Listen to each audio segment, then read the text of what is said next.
Peri kuntum tumbuh merata, sayang merbah di pohon cemara. Assalamualaikum mulanya kata, saya sembah pembuka bicara. Nama saya Damia Hasha Adisa binti Abdul Hadi. Saya berumur 10 tahun. Saya bersekolah di SBT SK Seri Biram, Pekan Pahang. Kod sekolah saya CBA 5024. Hobi saya membaca buku dan bermain basikal. Cita-cita saya pula ingin menjadi seorang guru.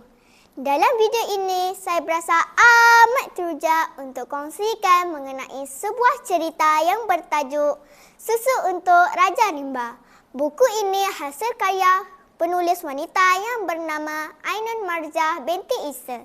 Ia diterbitkan pada tahun 2020 oleh Anugerah Publications. Di dalam buku ini terdapat banyak isi menarik. Jadi, ayo kita dengarkan. Susu untuk Raja Rimba mengisahkan kepercayaan dan kejujuran dalam persahabatan. Di sebuah hutan, dihuni oleh haiwan-haiwan. Di situ terdapat Raja Singa yang digelar Raja Rimba, iaitu ketua kepada haiwan-haiwan di hutan itu. Pak Belang ialah hulu barang raja, manakala sang serigala ialah khadam raja. Alkisahnya, Raja Singa telah menghidap penyakit misteri yang sudah berbulan-bulan lamanya tidak sembuh. Pak Belang berasa sangat bimbang dan berikhtiar untuk mencari dukun yang handal untuk mengobati penyakit Raja Singa. Pak Belang telah berjaya mendapatkan dukun yang digelar Tok Beruang dan telah dibawa ke istana untuk merawat Raja Singa. Setelah diteliti oleh Tok Beruang, hanya ada satu penawar untuk Raja Singa. Kata Tok Beruang, penawarnya ialah perlu mendapatkan susu hikmat, di mana susu itu bukanlah daripada haiwan maupun manusia. Setelah mendengarnya, Raja Singa mengarahkan semua haiwan di hutan itu untuk mencari susu hikmat tersebut. Sesiapa yang dapat membawa susu hikmat tersebut, dia akan dianugerahkan ganjaran dan pangkat yang tinggi di dalam istana.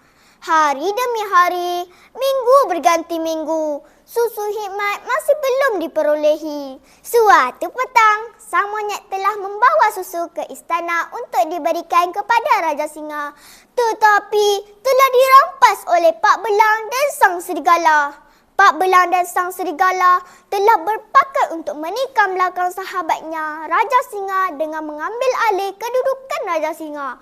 Pak Belang berfikiran, jika minum susu hikmat itu, pasti Pak Belang akan menjadi lebih gagah dari Raja Singa dan dapat merampas takhta Raja Singa. Dengan rakusnya, Pak Belang telah minum susu itu. Malangnya, Pak Belang telah ditipu oleh sang monyet. Susu yang diminum itu hanyalah susu getah, bukan susu hikmat yang dicari, kerana sang monyet telah terdengar rancangan antara Pak Belang dan sang serigala untuk menjatuhkan Raja Singa. Akibat dari sifat busuk hati Pak Belang dan sang serigala, Pak Belang telah ditimpa penyakit misteri yang sama seperti Raja Singa. Tok Beruang pula hanyalah dukun penipu dan susu hikmat itu hanyalah rekaan semata-mata. Raja Singa telah sembuh dan pulih seperti sedia kala.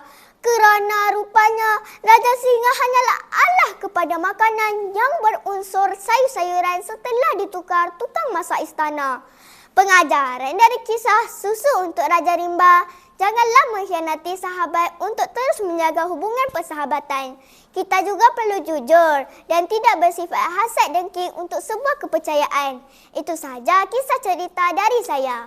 Di atas dahan, burung tempua melihat rusa tepi perigi. Salam perpisahan untuk semua. Di lain masa bersua lagi. Wabillahi taufiq wal hidayah. Wassalamualaikum warahmatullahi wabarakatuh. Sekian, terima kasih.